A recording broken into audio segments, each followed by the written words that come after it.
New York, AP. The crisis in Ukraine is unlikely to subside, a confrontation between two worldviews that could upend Europe. It bears echoes of the Cold War and revives an idea left over from the 1945 Yalta Conference that the West should respect Russia's sphere of influence in Central and Eastern Europe. Since coming to power in 2000, Russian President Vladimir Putin has worked diligently and systematically to reverse what he sees as the humiliating collapse of the Soviet Union 30 years ago. By concentrating troops along the Ukrainian border and conducting military exercises in Belarus, close to the borders of NATO members Poland and Lithuania, Putin is demanding that Ukraine be permanently banned from exercising its sovereign right to join the Western alliance, as well as other NATO actions, such as stationing troops in countries of the former Soviet bloc. NATO stated that the demands were unacceptable and that joining the alliance was the right of any country and did not threaten Russia. Putin's critics argue that what he really fears is not NATO, but the emergence of a democratic, prosperous Ukraine that could offer an alternative to Putin's increasingly authoritarian rule that Russians might like. Russia's current demands are based on Putin's long-standing displeasure and his rejection of Ukraine and Belarus as truly separate, sovereign countries, but rather as part of a historic Russian-speaking and Orthodox homeland. In a 1,000-year-old treatise last summer entitled The Historical Unity of Russians and Ukrainians, Putin extended his hand.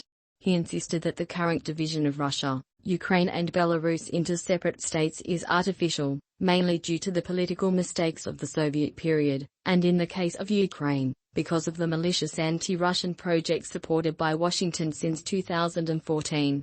His Russian-centric view of the region is a major test for U.S. President Joe Biden, who is already grappling with crises on several domestic fronts: the coronavirus pandemic, a renewed inflation divided by a nation in which a large electorate refuses to recognize his presidency, and a Congress that has blocked many of its social and climate goals.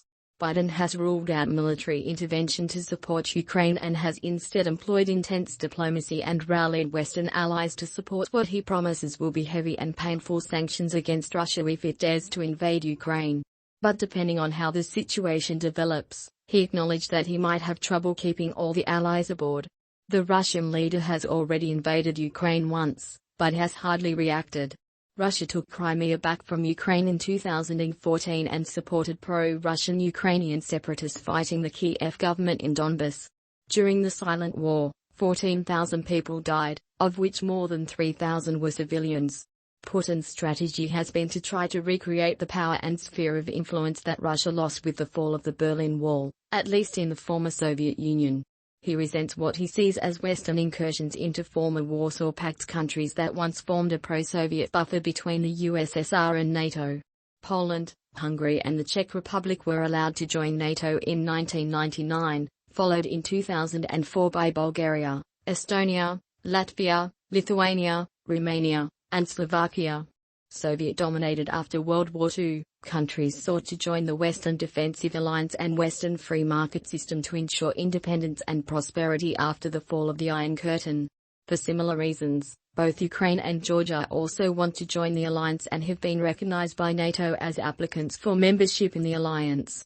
Ukrainian President Volodymyr Zelensky has asked Western leaders to consider Ukraine's membership request more urgently as a signal to Moscow that the West will defend Ukraine's independence. Read also, History of South Bay, LAX's Hangar 1 stands as the final link to the airport's historic past. Russia claims that NATO expansion violates the commitments made to it after the fall of the Berlin Wall in exchange for Moscow's consent to German reunification. U.S. officials deny that such promises were made. At the beginning of his presidency, Putin showed no firm opposition to NATO. In a BBC interview in 2000, he suggested that Russia might even be interested in joining. Years later, he said he discussed the prospect with U.S. President Bill Clinton before Clinton left office in 2001. Now, however, Putin sees the alliance as a threat to Russia's security. But the new NATO countries take the opposite view. They view Russia, which has the region's largest military and vast nuclear arsenal, as a real threat, so they rush to join NATO, fearing that a resurgent Russia might someday try to regain its dominance. A disputed election in Belarus has led to months of mass demonstrations against longtime Belarusian leader Alexander Lukashenko. Alienated from his own people and unrecognized as a legitimate president in the West, Lukashenko found himself closer and closer to Putin's protective embrace. Similarly, after civil unrest in Kazakhstan just a few weeks ago, Russia sent troops to help the former Soviet republic's president restore order as part of the peacekeeping mission of the Russian-led Collective Security Treaty Organization. The troops have since left the country.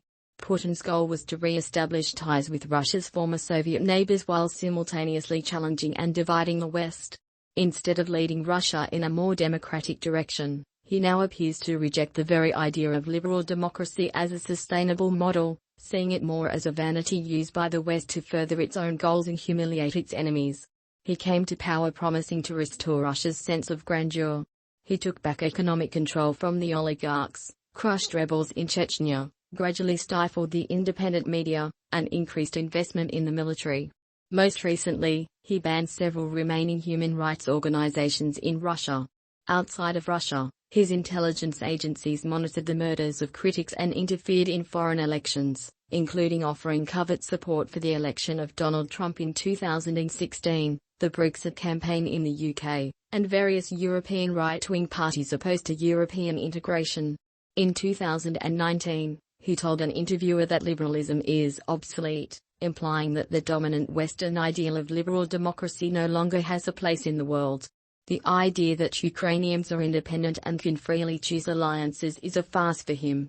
We understand all the tricks associated with the anti-Russian project, and we will never allow our historical territories and the people close to us living there to be used against Russia. And to those who make such an attempt, I would like to say that in this way they will destroy their own country, he wrote in an essay last summer. I am sure that the real sovereignty of Ukraine is possible only in partnership with Russia. The challenge for Biden, NATO and the European Union is whether their collective determination and solidarity can defend Ukraine's self-image as part of the West and whether Putin's Russian nationalist ambitions in the region will succeed or fail.